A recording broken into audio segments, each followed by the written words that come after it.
Hello বন্ধুরা, welcome to my new mini blog. সকাল সকাল উঠেই আমি বাইরে গেলাম। বাইরে গিয়ে দেখি আজকেও ওয়েদারটা সেই মেঘলা মেঘলা। এখন গ্রীষ্মকাল কিন্তু পুরো বর্ষাকালের মতো ফিল। বাইরে গিয়ে দেখি পাখির কি সুন্দর আওয়াজ হচ্ছে, আকাশটা কি মেঘলা। তারপরে গেলাম রান্নাঘরে গিয়ে দেখি মা ঘুগনি বানিয়েছে। ঘুগনির সাথে আজকে রুটিও ছিল।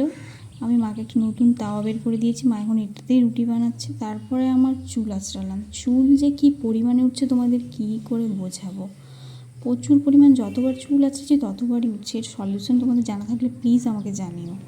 তারপর চলে গেলাম দুপুরে রান্নার জন্য সব রেডি করতে। এখানে আমাদের আজকে মেনু ছিল আলু দিয়ে বরবটি ভাজা। তো বরবটিগুলো কেটে নিচ্ছিলাম, আর ডাল আলু দিয়ে আর আলু সেদ্ধ। তাই এখানে ডাল আর আলুটাকে আমি এখানে কেটে একসাথে ভিজিয়ে রেখেছিলাম। পেঁয়াজ আর কাঁচা লঙ্কা দিয়ে দেবো ডালে। এবার এটাকে ভালো করে ধুয়ে প্রেশার কুকারে সব কিছু মিশিয়ে সেদ্ধ করব। লবণ, হলুদ, পেঁয়াজ সব মিশিয়ে আমি এটাকে ভালো করে মেখে নিচ্ছিলাম। এবার এটাকে কুকারে সেদ্ধ করব। আমি এখানে গ্যাসে ডালটা সেদ্ধ করছিলাম, মা উনুনে ওইখানে আমাদের আলু আর বরবটিটা ভাজা করছিল। আমি ওখানে গিয়ে একটু নেড়ে দিয়ে আসলাম। তারপরে বিকেলবেলা এই বাচ্চারা পড়াশোনা করছিল।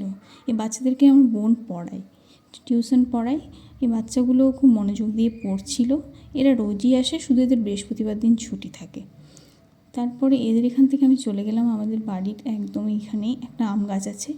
আম গাছটা খুব ছোটো, কিন্তু প্রচুর আমের কুড়ি এসেছিলো। ঝড়ে অনেক ঝরে গেছে, এই কটা আছে। এই কটাও যাতে ঝরে না যায়, যা এখন ঝড় বৃষ্টি হচ্ছে, আমগুলো পুরো হাত দিয়ে ধরা যায়। এই দেখো, তোমাদের কে কে আম খেতে পছন্দ করো কমেন্টে কিন্তু আমাকে অবশ্যই জানিও, ঠিক আছে? টাটা, আবার কালকে নতুন ব্লগ নিয়ে আসবো।